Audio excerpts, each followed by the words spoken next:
everyone, welcome back to my channel. I'm going to be doing a different video other than journals and shopping hauls today. I want to read you Psalm 56:8 and talk a little bit about that. You keep track of all my sorrows. You have collected all my tears in your bottle.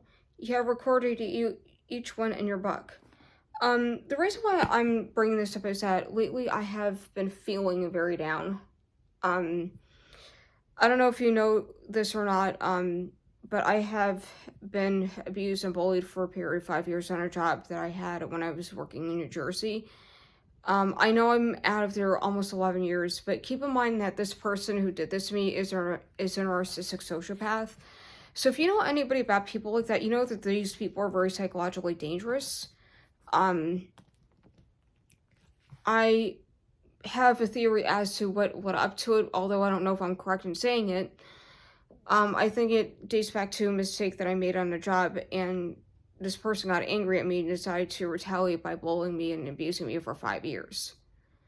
Fortunately, I'm not around this person anymore. Her name is Gerry. I'm not going to mention her last name. I might talk about this in a later video. I don't know.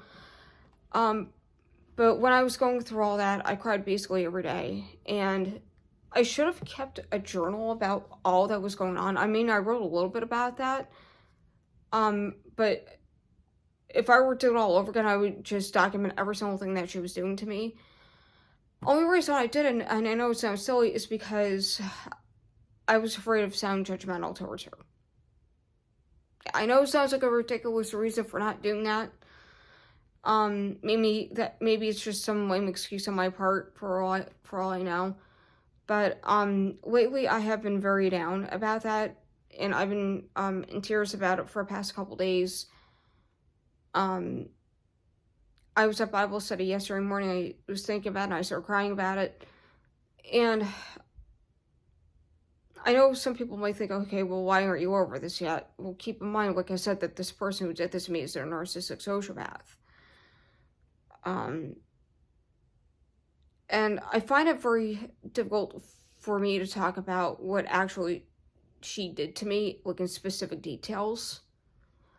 I have a hard time talking about it with anybody, because when I was working in that place, the two managers, it was a privately owned business, family business, by the way, and the two managers always took her side. They were always for her and against anybody else who spoke out against her. They were her flying monkeys, if you know what that term means. If not, Google it. I'm hurt by the abuse itself. I'm hurt that I wasn't listened to. I'm hurt that I'm not, I feel like I'm not over it yet. Hence the fact that I was in tears about it. But, I believe and know in a heart of hearts that God saw everything. He heard everything, that was spoken to me and spoken about me in private.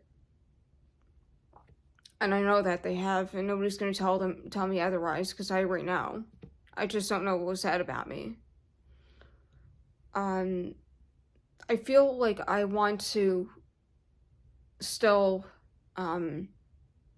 try to knock some sense into those two managers in some way, shape, or form. Try to get through to them, but I know deep down inside it's not going to do me any good. So I still feel like I'm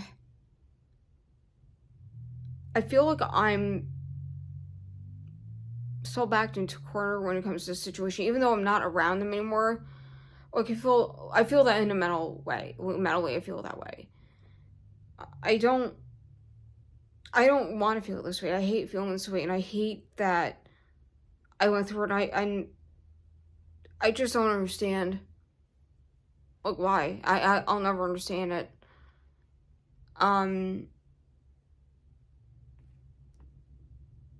But I know, like I said, that God sees everything. He knows that what happened to me wasn't my fault. I didn't choose this for my abuser. I know I didn't give her permission to abuse me. She chose that on her own. I didn't make the choice for her. And I believe that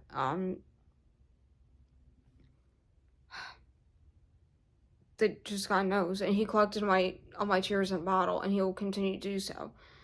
I do hope and pray that all three of them come to a realization that they were wrong. I hope that they see this person for who she really is, and not that false facade that she has. Will that ever happen? I don't know. I'd like to see some accountability in this, if I can, and I'd like to, I'd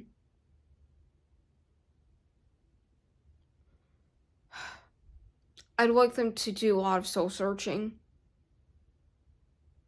and actually realize that they were wrong, especially my abuser. I don't like feeling this way. I don't like feeling angry about it. I don't like feeling resentful bad. But yeah, these feelings and emotions keep flooding back to me when I think about it too much. And I truly believe that God knows that this isn't my fault.